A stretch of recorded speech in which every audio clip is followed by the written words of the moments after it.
everyone, I am Lorena Volatti from the Academic Department at ICANA Binational Center in Córdoba, Argentina. Welcome to the 8th webinar of the 2021 Teaching Capacity Building Program. We started this professional development program for EFL teachers last year in response to the COVID-19 pandemic challenge, which brought teachers all over the world together to champion the transition to fully remote teaching overnight. A year of learning and growth has gone by, and now, more than ever, teachers all over the world are working together, focusing on building resilience and embracing the changes in education. This is why, just like in 2020, with the unconditional support of the US Embassy in Argentina, 3 binational centers in Argentina are hosting the Teaching Capacity Building 2021 program. ICANA from Tucumán, ICANA from Córdoba, and ICANA from Salta. The program consists of a series of 15 webinars delivered by a group of committed and hardworking English teachers who are all alumni of US Embassy-sponsored programs. They are generously sharing their expertise and best practices during these challenging times to help EFL teachers in their current teaching practice, whether it is virtual, in-person, or hybrid. Our deepest thanks to all the alumni presenters and the US Embassy for their help in the organization and delivery of this program.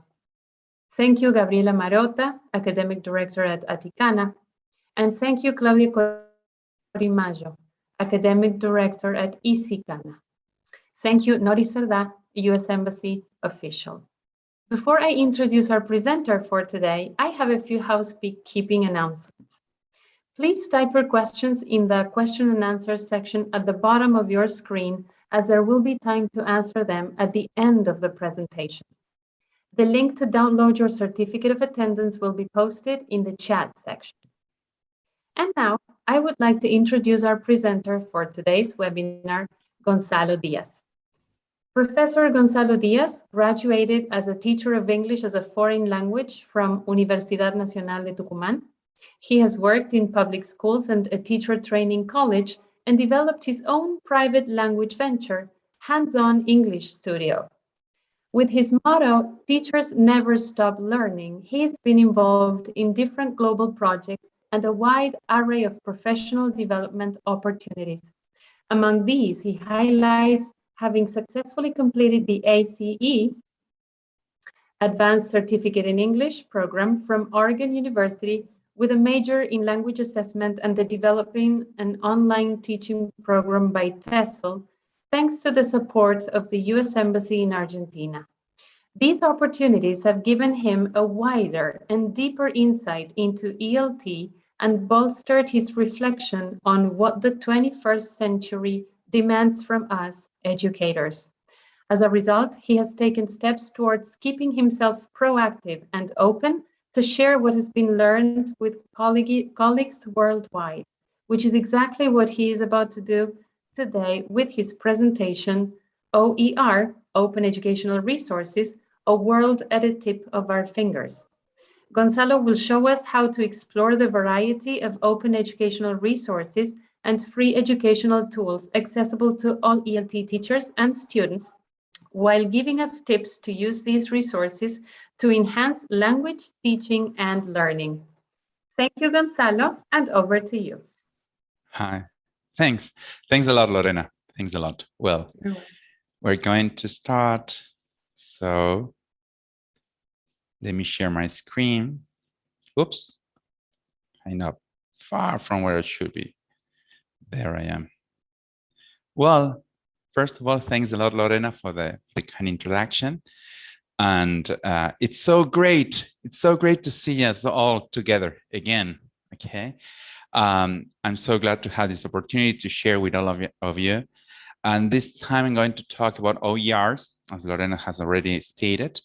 And first of all, well, I believe that there are there's a bunch of people participating. I would love to know where you are from. Okay, I have seen some of you are from Córdoba. Well, somebody from India. Where else? Let's see. Oh, we have people from Tres Arroyos. We have Rosana Greco. That's so great to see you, Rosana. Okay. Ale Torres from Salta. So great to see. Well, we have Katia from Santiago del Estero. Thanks a lot. Thanks a lot for participating today, for taking time to share with us.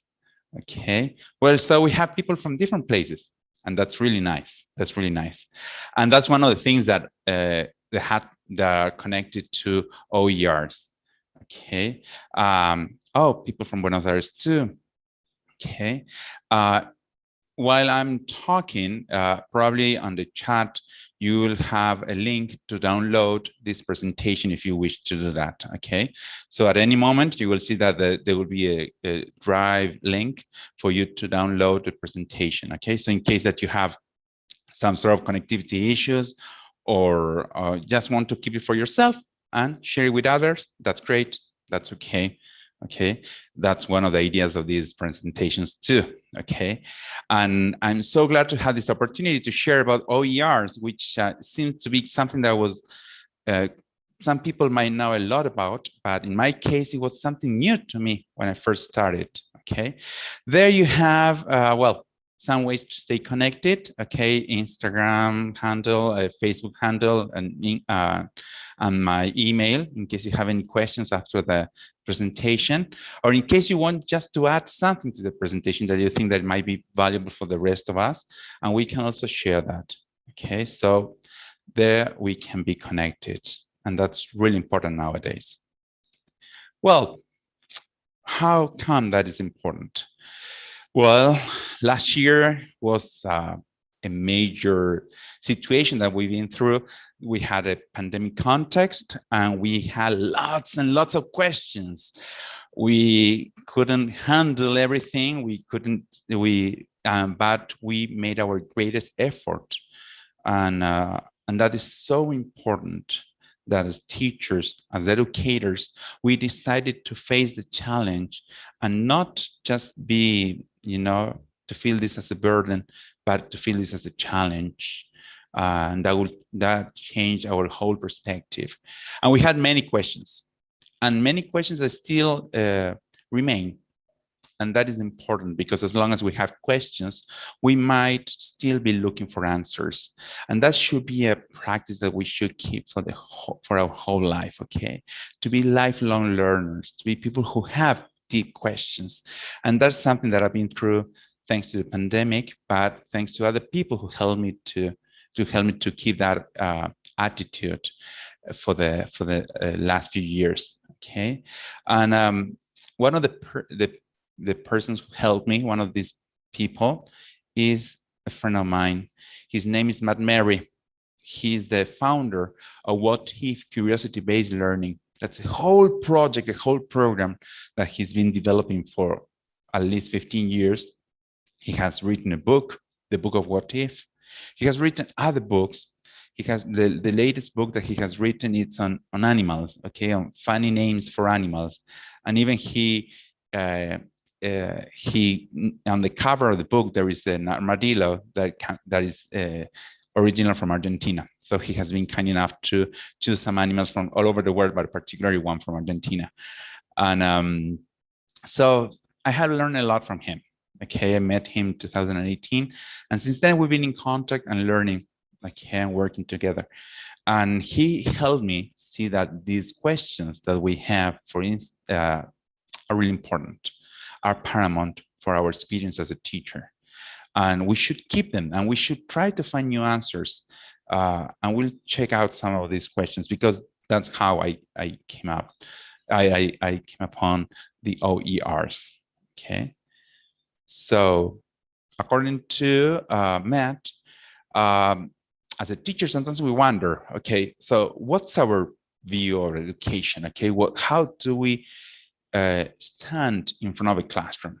Well, in a traditional way, we have the teacher sometimes acting as a dictator who is just in front of the classroom, and he's the one who has the information from the external world, from the outer world outside the classroom, and he brings that into the classroom, and he's the one who delivers that to all students, okay? Some students are closer to the teacher, so they get the information with more clarity, and some are a little bit further, or a little bit far away from the teacher, so the information doesn't get to him or to her so well.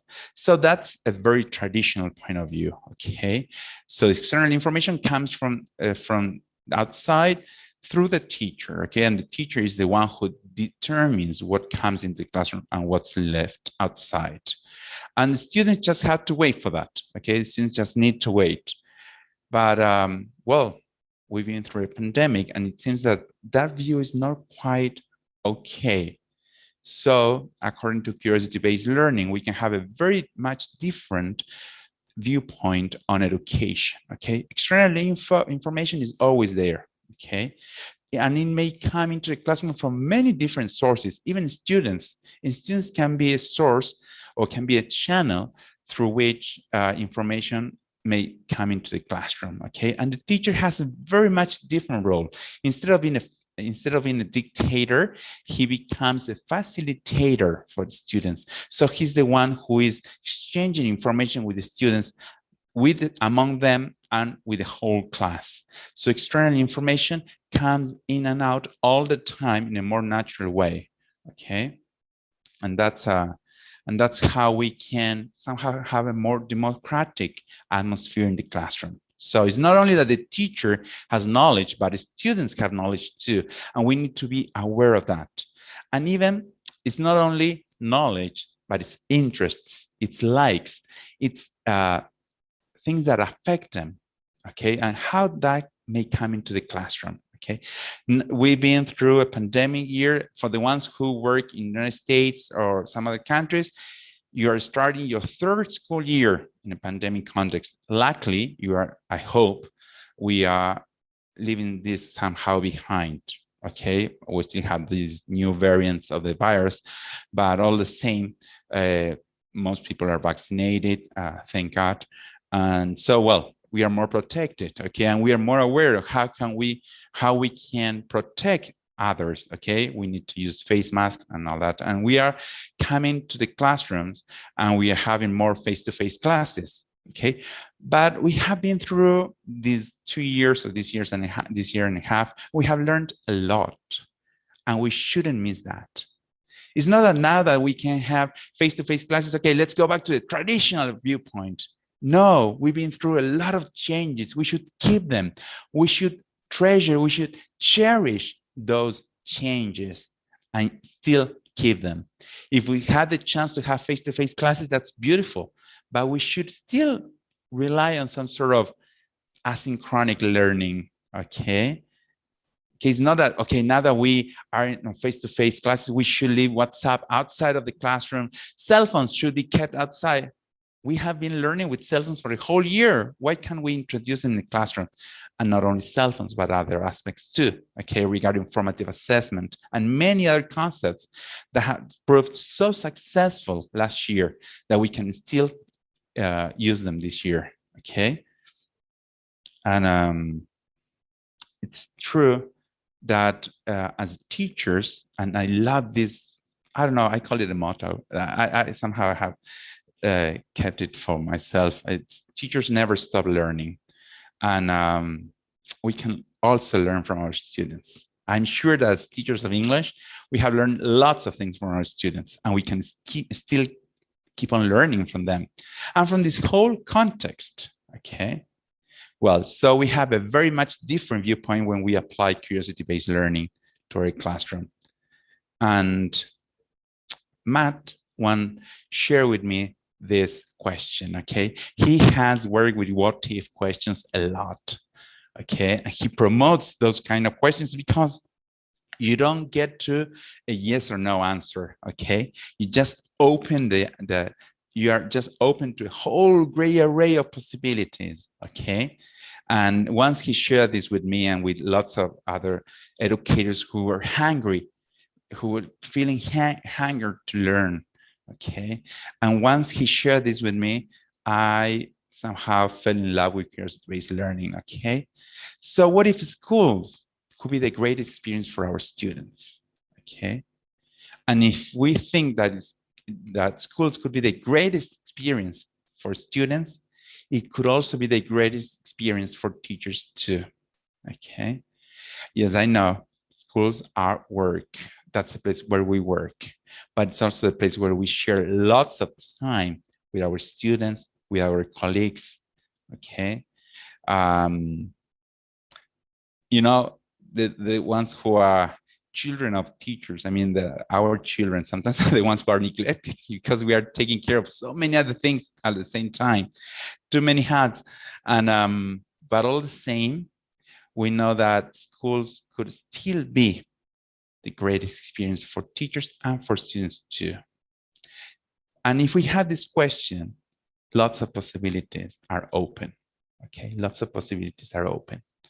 Okay, we just can start dreaming about this.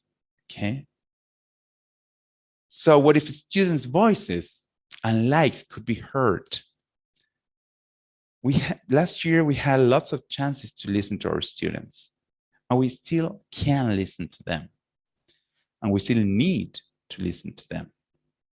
And when we listen to our students, somehow the classroom changes. Okay, somehow the atmosphere in the classroom changes. So when they had the chance to express their opinion, to express their likes, their interests, we can start to take care of those. Okay, we can include those in our curricula. Okay, it's not only thinking of, okay, I had to do these 2 or 3 points in the curricula, but what else is included when we start to listen to our students? Okay, and well, some students might like talking about cumbia. Some students would like to talk about certain people which are not in our textbooks. Okay, and what about when our students want to talk about an artist and that artist is not in our ELT textbook? What can we do? And when they say, okay, why don't we work with music? And that song is not in what the publishing house thought of for that year. Okay. And what would happen if our students are more artistic and they want to talk about artists and art and images, and those are not included in our textbook? What can we do? Where can we go? What can we go? Okay. Well, here we had our thumbs up and down, okay, asking our students, okay, what do you think about this topic? What would you like to talk about? And we start to interact. And that's how we get to see what our students are mostly interested in, okay? And we need, nowadays, we have discovered that, even though it's as old as the Bible, well, we need to include their interests in our classroom, okay? Imagine those teachers from the ancient Greece and ancient Rome talking to their students, and the students' questions were the ones that trigger off the lesson, okay? So it's not new that we need to listen to our students, okay? Their questions are the ones who trigger off the lesson, who might trigger off the plan. We have a plan, but that plan can be flexible enough as to include what our students need to express, okay? And that's something that we learned from this year and a half, of these 2 years.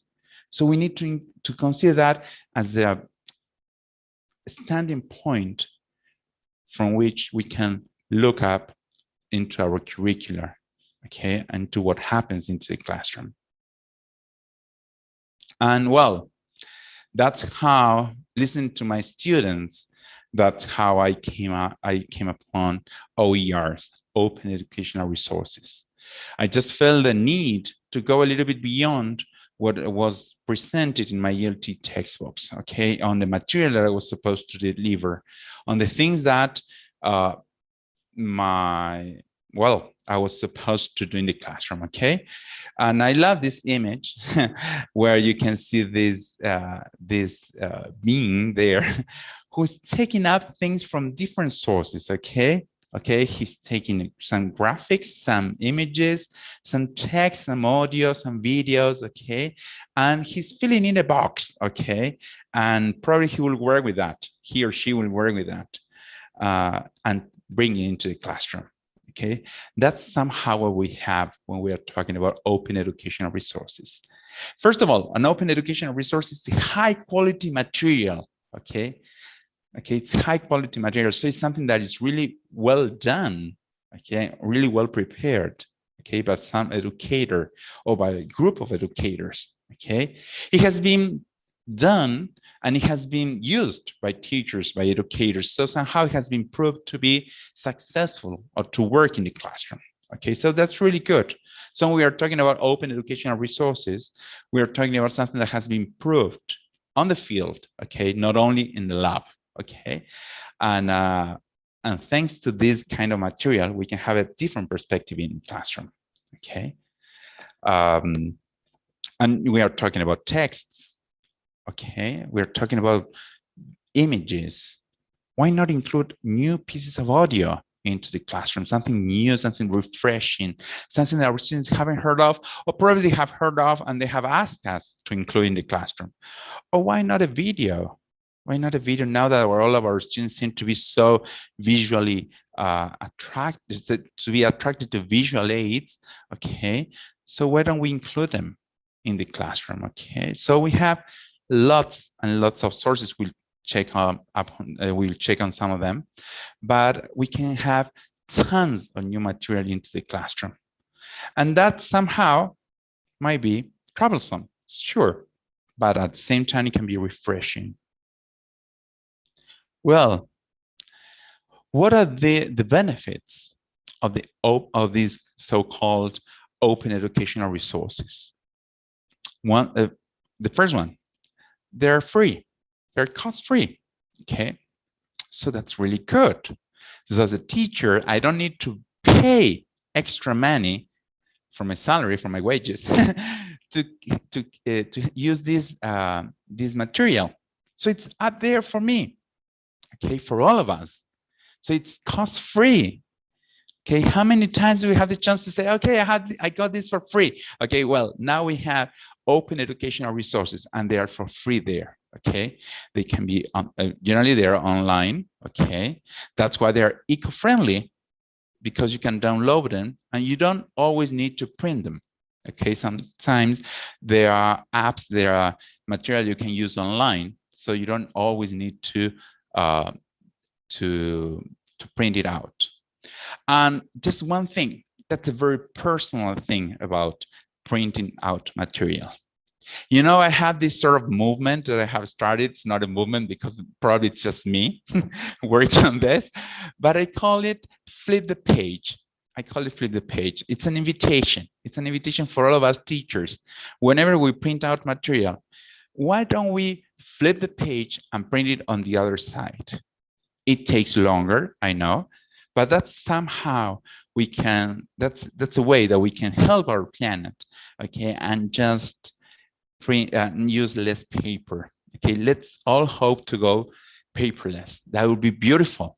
Well, until that day comes, okay, and until we can all get devices and an internet free for all of us, and we can use all of that. Until that moment comes, we can help our planet and just become eco-friendly and flip the page and print on the other side of the pages. Okay, that's why sometimes I print something for my students in primary school, and if they don't use it, I will probably print out something for my secondary school students on the other side of the page, and so I had to tell them what they can use. Or sometimes I print side A and side B, okay, and for the same students, okay.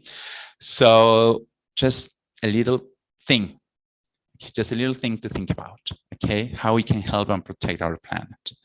So they are free, eco-friendly, and also they can help us to be academic free. In what sense? Well, we all have a curricula to deliver. Okay, we all have certain things, certain notes that we need to fulfill, and certain aspects that we need to consider into a classroom. Okay, but we also have a certain scope for freedom.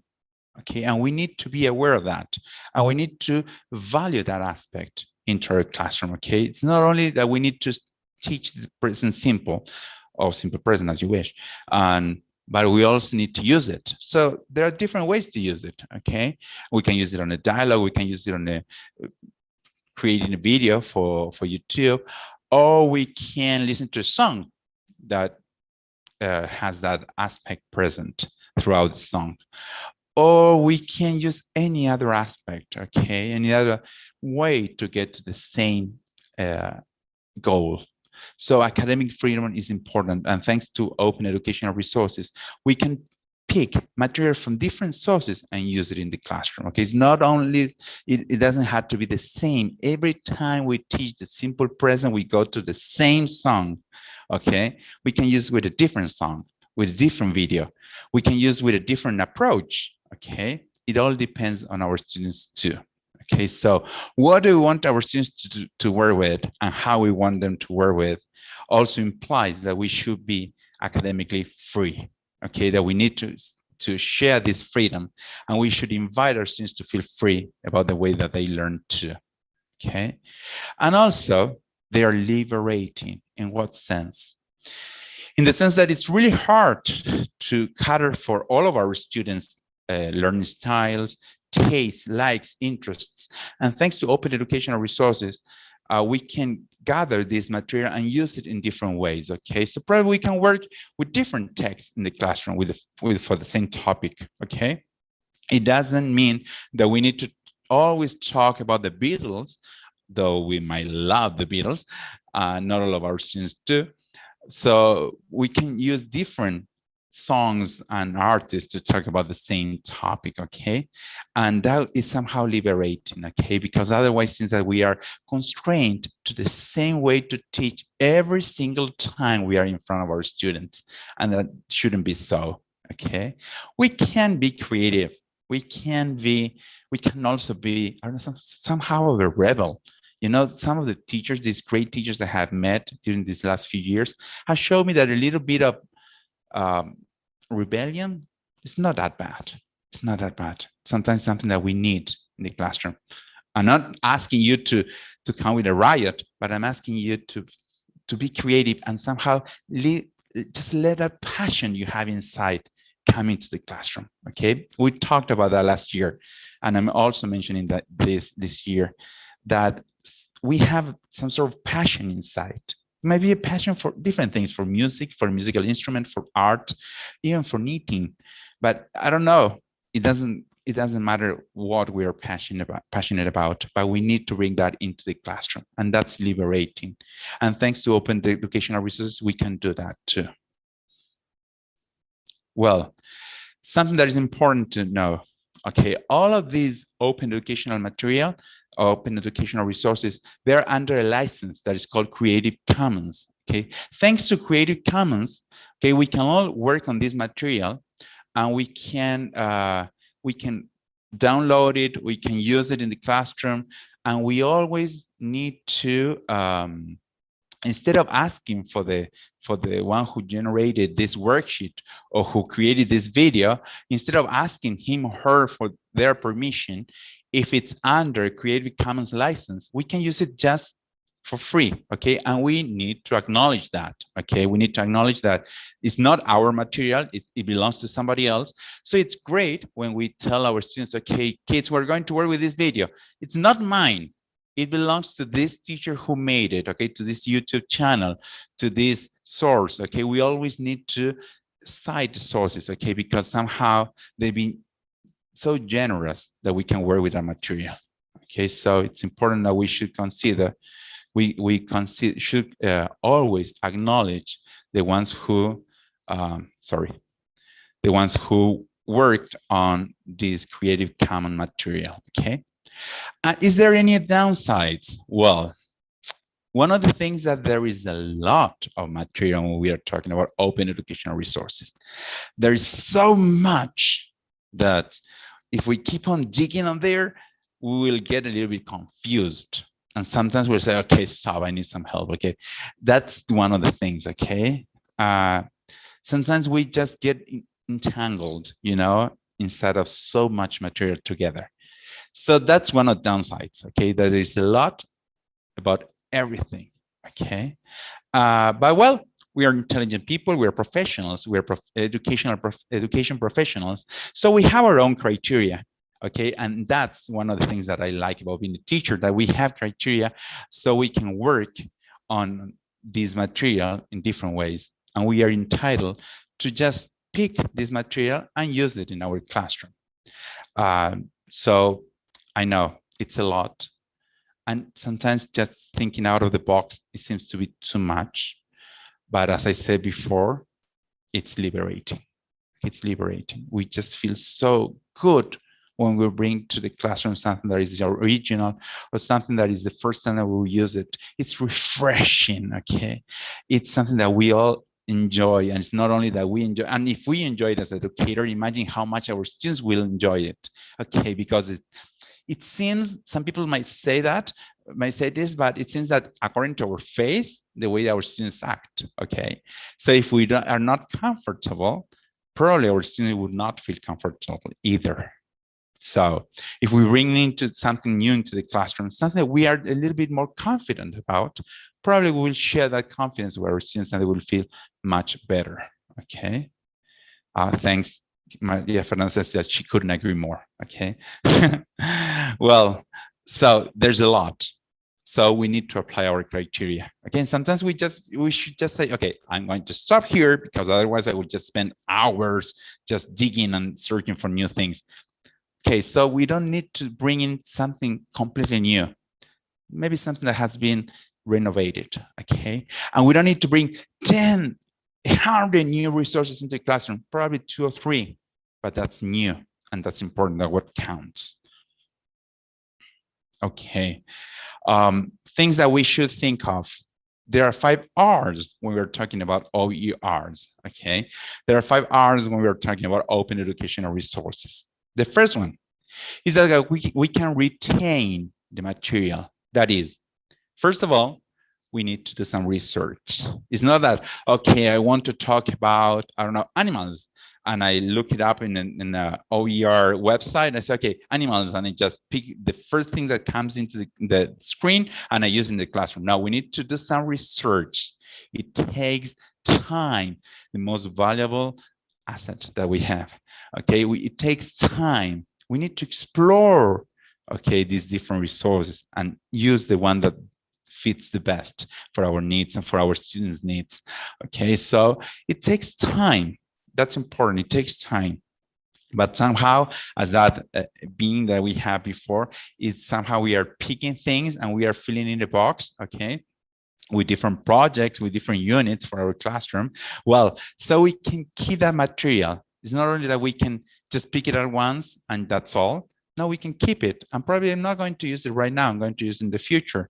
So it takes time. It takes a lot of time, but it's so worth it just to put our exploring hat and go into the jungle and see what kind of OER we can use in the classroom. Yeah, that's how I feel sometimes when I go into these websites. Okay, so what am I going to meet today? What kind of animal am I going to find? What kind of material, this resource might be useful in the classroom? Well, so we are doing some exploring, okay? And then the next R is revise, okay? As I said, it's not just a pret-a-porter outfit. No, it's not. No, we should pick it up, okay? We should revise it and see how it fits our needs. Is it the best? Is it what we actually need? Is it just something that is capacious? Is it just something that we truly need? So how am I going to use it? How is it going to fit with the goals that I have in my classroom, okay? It's not only bringing something new just out of the blue and just for the sake of bringing something new, no. How is that connected to my pedagogical position, okay? To the things that I want my students to do with the language in my language class, okay? So I need to revise the material, okay? It's not only choosing a song, okay? Because probably in the middle of the song, suddenly I might listen to a curse or I don't know, to swearing, I don't know. We can get lots of surprises. But when we're talking about open educational resources, we know that it's material prepared for teachers, evaluated by teachers, used by teachers, okay? So we shouldn't be worried about the content, But we also need to check, to revise how that content is presented to our students and how that fits with our pedagogical view and goals, okay, in the classroom. So we retain, so we had this box, this big box with lots of material, all right? So now we have the chance to revise it and say, okay, this may be used in January, this might be, sorry, January. In Argentina, we don't have classes in January, but all the same, probably in your other countries, you do have classes in January. So, I'm using this material in March, in August, September, okay? So once I have this material retained, now I'm going to revise it and see, okay, probably, yeah, I thought I might use it in August, but it's not probably best, so I'm going to use in September. So I'm revising. I'm probably not going to use this whole list, this whole piece of material. So I'm going to use some of it. So I revise it. And I might have the chance to use the third R, remix the material, okay? So I can use the material, just a part of it, the whole of it.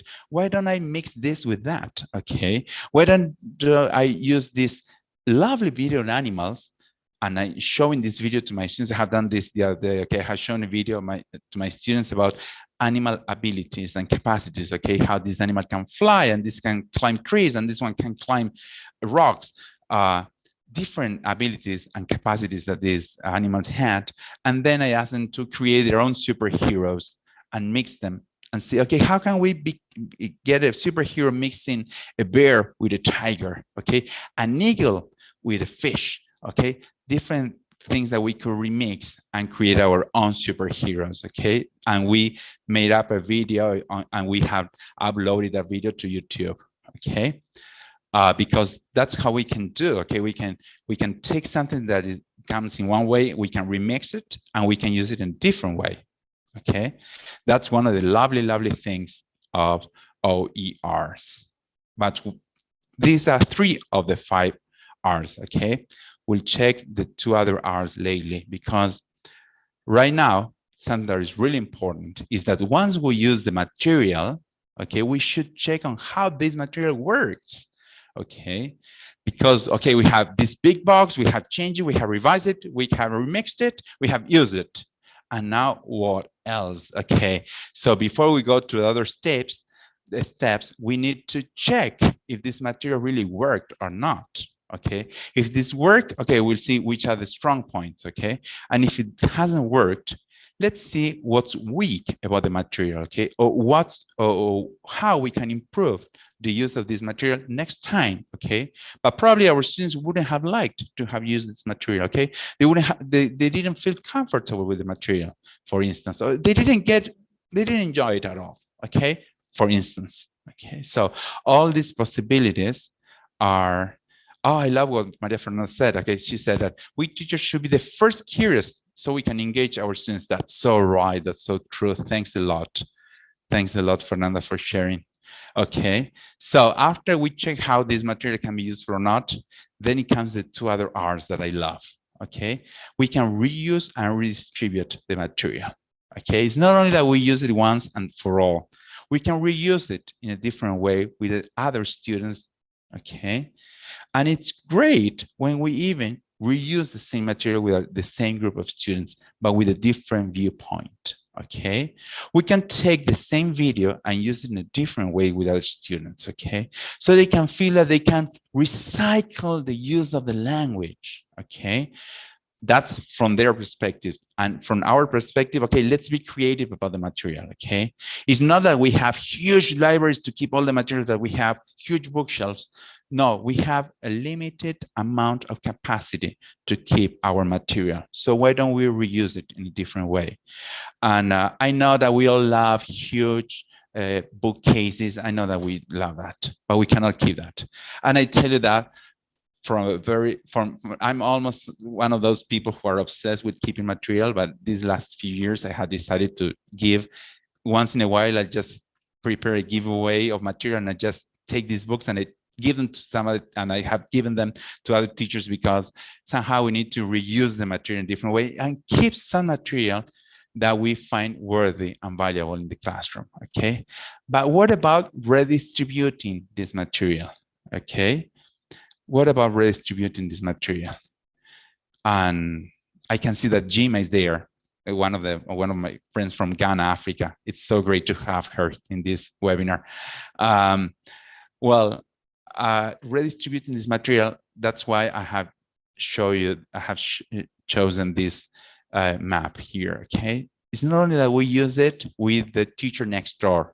Nowadays, we can use it with the whole world. And that's one of the things that I love about, even though it's very sad, we have great losses, but it's so lovely to have this chance to redistribute our material with teachers from all over the world.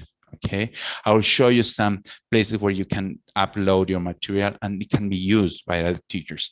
So it's like a change of perspective. It's not only how it works in my classroom, but how it can be useful for other teachers if I have it in a digital format, for instance. Okay, even though sometimes we use an idea that seems to be quite concrete, we can write a paper, just a page, a single page about that, and we can upload it for other teachers to check it out and see if it works for them. Okay, and that's so generous of all of us. Okay, that's so great from teachers who are generous enough as to share the way that they use, I don't know, flashcards in the classroom. Okay, or the way that we use other material in the classroom. So we can reuse it and we can redistribute. So that's lovely when you find great material from other teachers in the world, isn't it? That's so lovely. Okay, because they are being so generous. Okay. Oh, I can see that Rosanna is sharing that. She says that lots of times she has promised herself that this is the last time I use the material, but well, she uses that again. Okay, that's great because you have a personal attachment to that material, and I'm sure your students love that too. Okay, so thanks a lot, Rosanna, for sharing. Well, and in that case, we are going from consumer to producer, and that's great. That's really when we consume. At first, it seems that we consume OERs, but then we can start to produce our own OER. And we have great places to share that. For instance, we can use it in islcollective.com or islprintables.com or Open Commons. Okay, those are places where you can keep updating and uploading your own material for other teachers to use it. Okay, they are completely free. Okay, so it's great. And most of the material, well, all of the material is in digital format. So you can download it, you can remix it, you can edit it. So, well, and once you have used it, you can upload your own version so other teachers can take advantage of that too. Okay, so it's not only using the same song every year, but we can use it in different ways. Why not? Okay, so islcollective.com, islprintables.com, OER Commons. Okay, so all these websites can help us to upload our material. Checking, okay. I love what Jima has shared, that for effective learning to occur, curiosity and collaboration should be the new normal, and we need that. Okay, and we need it. The websites are, as I said, they are on the PDF that you can download. Okay, from the Google Drive link, you can download all of these, the whole presentation, and there you have these names cited there. This website cited. Well, so just a few things more. Okay, we should connect, and it's one of the things that I love is, for instance, going to What If Curiosity Library. That is it is an open educational resource developed by Matt Mary, as I said above at the beginning of this presentation. And there he shared some units that he has prepared, fostering curiosity in the students. And it's so great, it's so great because you have different kinds of content there. You have STEAM, science, technology, engineering, art, mathematics, all together in some of the units. You have art, you have language arts, you have a unit for poetry. You have different content. And it's so great that nowadays we teachers of English are open to content, to content and language integrated learning, that it's so cool to have teachers talking, I don't know, about science in English, okay, or using an experiment in order to teach a grammar point, okay. We are inviting our students to use the language with a purpose, okay. in order to communicate something that they have learned. It's not only that they learn English, but they learn how to use English in a particular situation, and they can also learn how to use English as a medium of communication with other people, okay? The Global Right, that's another website that has been developed by Browning Joyce from Australia. Having worked with her, she has great ideas, and also she invites invites educators to share their students' production with other teachers, okay? Also, you have Edu Protocols by John Coripo. Edu Protocols are, it's not exactly content, but it's a way to use content in the classroom in different ways. You have free Edu Protocols in his website, okay? And even if you use on Twitter, you use hashtag Edu Protocols, you'll find lots of ways that teachers use these Edu Protocols in the classroom for different purposes. Hippocampus, okay, it's another place where you can find, for instance, a video, okay, a Creative Commons video where they display, for instance, an explanation on a grammar point, okay, and we can use that in the classroom too, okay. And Pear Deck, this whole presentation has been done with Google Slides by Pear Deck, okay. So you can use them in your classroom to prepare your presentations. You can just use them as a way to illustrate your worksheets. Okay, so Pear Deck has lovely slides, lots of things that you can use in the classroom, such as the design material, okay, pre-designed material. So these are other examples that you can include, okay. I love what Maria Fernanda says, okay. We are building a community together, and we are moving forward. That's so right. And that's one of the things that I love about being generous, about meeting people who has been so generous to teach me how to be somehow a little bit more generous. Not that great of a generous person I am, but learning to be.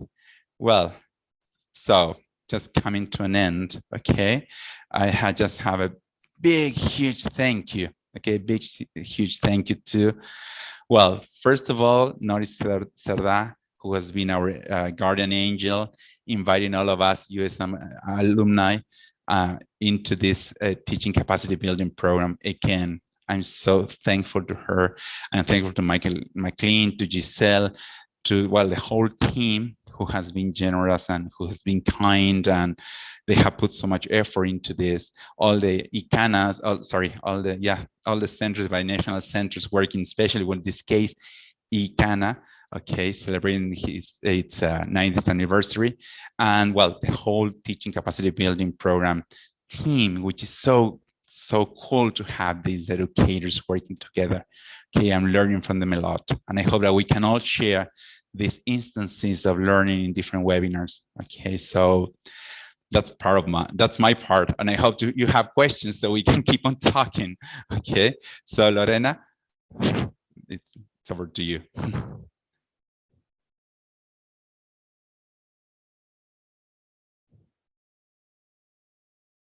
I believe that Lorena is muted. I was muted, Don't worry. Sorry. Don't worry. I don't see any questions in the question and answer box. I do have a question Yes. on my own. Sure. According to your experience, once you incorporate these free resources into your classes, and many times you change your syllabus a little bit, you incorporate this because it's your students' demand.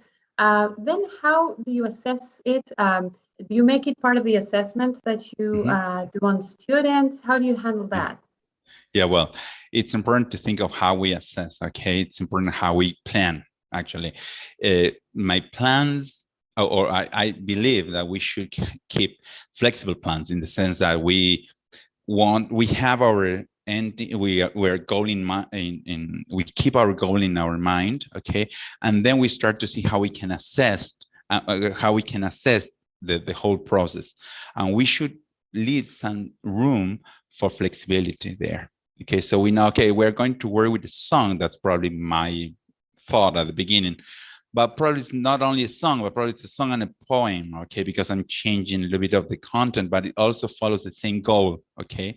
So it's not like I'm changing the whole syllabus, it's just little changes that might help us keep our students motivated and interested and engaged in the classroom, okay? And sometimes, yeah, I have had the opportunity or the experience to change a bigger or part of my plan.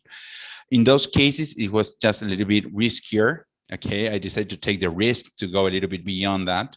And it was harder to assess, as you said, but I believe it's part of the process, okay? It's not only that I see units as just a 1 or 2 week unit, but it should take longer time to develop a certain content so we can assess it. And if I had to make other changes, I had time to find another way to assess the new proposal that I have made to my students. So it's important to always assess. Okay, it's important to always assess. Otherwise, it would be just like a laissez-faire situation. Okay, you just open the gates to anything to happen, and it's not the idea. Okay, that's not the idea. So we should also restrain ourselves sometimes for just going too crazy, and we should keep that in mind. Okay, because our students need assessment. Okay, and we need assessment ourselves. Okay, so it's not a matter of just opening things to see what happens. No, that's not the idea. Okay, we should do just small changes, adjustments, and that might help. Okay.